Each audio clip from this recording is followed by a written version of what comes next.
ಕುಂಕುಮ ಇರುದಲ್ಲ, ತಾಳಿ ಇರುದಲ್ಲ, ಕಾಲಂಗ್ರಿ ಇರುದಲ್ಲ, ಬಳಿ ಇರುದಲ್ಲ, ಏನು ಇರುದಿಲ್ಲ.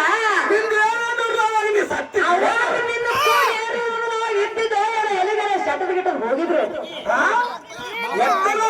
ಮಾತಾಡಬೇಕು ಮಾಸ್ತರ್ ಯಾಕಲ್ಲ ಇರ್ಲಿ ನಮ್ಮ ಅಣ್ಣ ಇರ್ಲಿ ಎಷ್ಟೇ ಆಗ್ಲಿ ಅಣ್ಣ ಅದಾನ. ಅಣ್ಣನ ಬೆನ್ನೆಲೆ ಬಿದ್ದ ತಂಗಿ ನಾ ಅದನ್ನ ತಕ್ಕಿಸ್ಕೊಳಕತ್ತೀನಿ. ಅಣ್ಣ ನನಗ ಅಪ್ಪಕ್ಕೆ ಕೇಳೋದಲ್ದೆ, ಮಾಸ್ತರ್ಗೆ ಕೇಳೋದಲ್ದೆ, ನನ್ನ ಮಗನಿಗೆ ಕೇಳೋದಲ್ದೆ, ನಮ್ಮ ದಿಮ್ಮ ಬಡಿ ಅಣ್ಣಗೆ ಹೊಸರಿಗೆ ಪ್ರಶ್ನೆ ಕೇಳ್ತಿರು ಬಂದೇನು. ಒಂದು ಪ್ರಶ್ನೆ, ನೀವು ಆ ಟೈಮ್ನಾಗಿದ್ರು ಏನು ಸತ್ತಿದ್ರು ಮುಂದಿನ ಸಂದಿಗೆ ಬಂದು ದಿಮ್ಮ ಹೊಡಿದ್ರು. ಅವ್ರು ಸಾಮಾನ್ಯ ನೀವು ಯಾಕೆ ತಕೊಂಡು ಹೋಗ್ರಿ? ಅದು ಹೇಳಿ ಮಂಗಾರತಿ ಮಾಡ್ಬೇಕಣ್ಣ. ಅಲ್ಲಿ ತನ ಹೊಟ್ಟೆ ಬಿಡಲ್ಲ. ಹೌದು, ಇವತ್ತು ನೀವು ತೆಗೆದಿಡಬೇಕಂದ್ರ ಅವಾಗಿದ್ರು ಏನಿಲ್ಲ.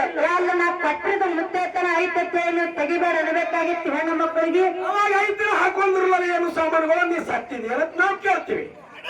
ಇದು ಒಂದೇ ಅಣ್ಣನ ಪ್ರಶ್ನೆ. ಅಣ್ಣ ತೊಗಟಿನೂರು ರೈತ ಅನ್ನೋದು ಸಾಮಾನ್ಯ ಅಲ್ಲ.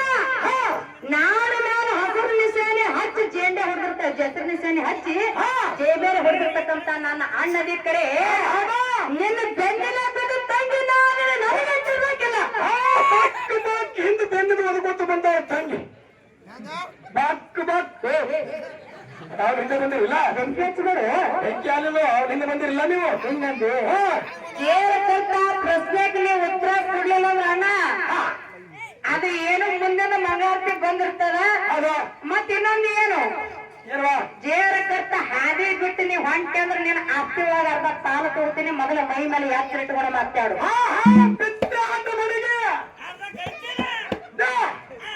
ನೀನು ರೋಡ್ ಹಿಡಿದು ನೋಡಿ ಚಲಾದ ಕತ್ತಾದಾರಿ ಹಿಡಿದು ಹೆಂಗ ಮಂಡ ಮಾರ್ಕಲ್ ತೋಡು ನಿನ್ನ ತಂಗಿ ಬೆನ್ನತ್ತ ಮೊದಲು ಯಾತ್ರೆ ಹಿಡ್ಕೊಂಡು ಮಾತಾಡಲಿ. ಇರ್ಲಿ, ತಂಗಿ ಬಹಳ ಮಾತಾಡೋದು ಬೇಡ. ಅಣ್ಣಗ್ ಒಂದೇ ಒಂದು ಪ್ರಶ್ನೆ ಕೇಳೇನಿ.